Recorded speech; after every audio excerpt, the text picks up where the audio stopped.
On continue avec l'actualité politique. Les Américains accusent le responsable du groupe Wagner au Mali et l'accusent de s'armer au Mali pour pouvoir mener une guerre en Ukraine. Le pays de l'oncle Sam, les Américains sont vraiment paniqués. Ils ont tenté de faire la guerre à la Russie indirectement. Ils ont tenté de déstabiliser la Russie. Ils n'ont pas pu. Désormais, ils se tournent vers le Mali. Ils accusent même les autorités maliennes, à savoir les groupes militaires qui dirigent actuellement le Mali, son excellence en tête Assimi Goïta. Il accuse de coopérer avec la Russie et de fournir des armes au groupe Wagner pour mener des opérations militaires en Ukraine. Les Américains continuent avec leurs accusations. Les Américains, quand ils veulent intervenir dans un État, quand ils veulent déstabiliser un pays, ils commencent d'abord par des accusations. Je me demande qu'est-ce que le Mali a fait aux Américains? Pourquoi ils continuent de s'acharner sur le Mali? Pourquoi la sécurité du Mali dérange les Américains? Pourquoi la sécurité du Mali dérange la France? Pourquoi la sécurité du Burkina, du Mali et d'autres pays dérange les pays occidentaux? Chers Africains, il faudrait qu'on se pose la question. Les Américains accusent le responsable du groupe Wagner, Ivan Maslov, de pouvoir faire des négociations avec les autorités maliennes afin de s'armer pour aller faire la guerre en Ukraine. Mais cette accusation est très débile. Pourquoi la Russie viendrait s'armer au Mali? Ils veulent juste accuser le gouvernement malien. Comme ils ont tenté de nuire, de déstabiliser le régime sur place, ils n'ont pas pu. Maintenant, ils sont en train de trouver d'autres accusations pour intervenir militairement. Vous n'êtes pas sans savoir que la plus grande organisation terroriste ou l'État le plus terroriste au monde, ce sont les États-Unis. Et oui, ils accusent les autres chaque jour. Ils accusent Wagner de violer les droits humains. Et pourtant, les Américains n'ont pas respecté le droit humanitaire. Ils n'ont jamais respecté le droit humanitaire. Ils sont intervenus en Afghanistan, en Irak. Dans beaucoup de pays, ils ont déstabilisé les régimes. Quand ils veulent déstabiliser un régime, quand ils veulent faire tomber un pays, piétiner un pays, écraser un peuple, ils commencent avec des accusations.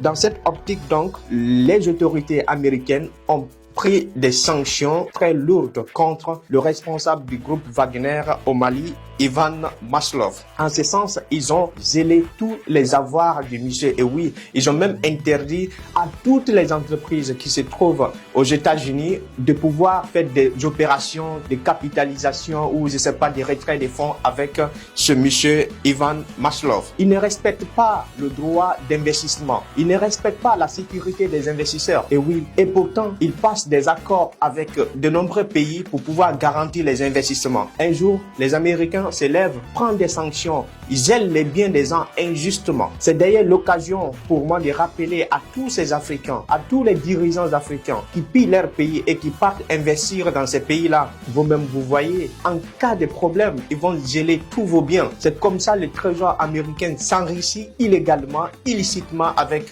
le bien des investisseurs. Que ce soit des vrais investisseurs qui ont mérité leur argent ou des gens qui ont volé ou détourné leur pays, qui partent investir, acheter des maisons dans ces pays-là, ils les confisquent, ils gèlent tous ces biens-là. Ils ne respectent pas le droit de propriété. Et oui, et pourtant ce sont ces mêmes pays qui vont venir nous parler de droits humanitaires, qui vont venir nous parler de droits de l'homme. Mais dans quel monde on se trouve? Ces pays-là se prennent pour qui? Ils se prennent pour des leaders du monde. Les Américains ont toujours sémé la terreur, le chaos dans le monde. Raison pour laquelle la majorité maintenant des pays du monde commencent à prendre conscience. Le monde veut un monde multipolaire et non un monde unipolaire qui est dirigé par l'influence américaine. Raison pour laquelle les gens applaudissent l'union des pays des BRICS. Et oui, il faut qu'il y ait des organisations d'autres pays pour contrecarrer la puissance des Américains. Sinon, les Américains continueront de sanctionner illégalement, injustement des gens. Ils veulent mettre le Mali à genoux. Ils veulent mettre ces pays-là à genoux, mais ils ne pourront pas. Le peuple malien est un peuple brave. Le peuple malien est un peuple responsable. Un peuple qui ne cède pas devant les sanctions. Vous avez vu, ils ont instrumentalisé la CEDEAO. Ils ont instrumentalisé l'Union européenne pour prendre des sanctions contre le Mali. Et j'ai été très écœureux. J'avais le cœur serré de voir les Africains, les pays frères du Mali, sanctionner le Mali, interdire au Mali d'importer des aliments, interdire au Mali d'avoir accès aux ressources de première nécessité. C'est très très grave pour les Africains. Il faudrait que les Africains s'unissent pour soutenir aujourd'hui le Mali, pour soutenir aujourd'hui le Burkina et tant d'autres pays aujourd'hui qui sont menacés par les impérialistes, par l'impérialiste occidental, par l'impérialiste américain. Et oui, il faut que les Africains prennent conscience. Ils ne veulent pas qu'on vous partage ces informations. Ils ont essayé de nuire à toutes nos pages. C'est d'ailleurs l'occasion pour moi de vous informer que des individus mal intentionnés, des agents des services de renseignement français essayent de nuire à nos différentes pages.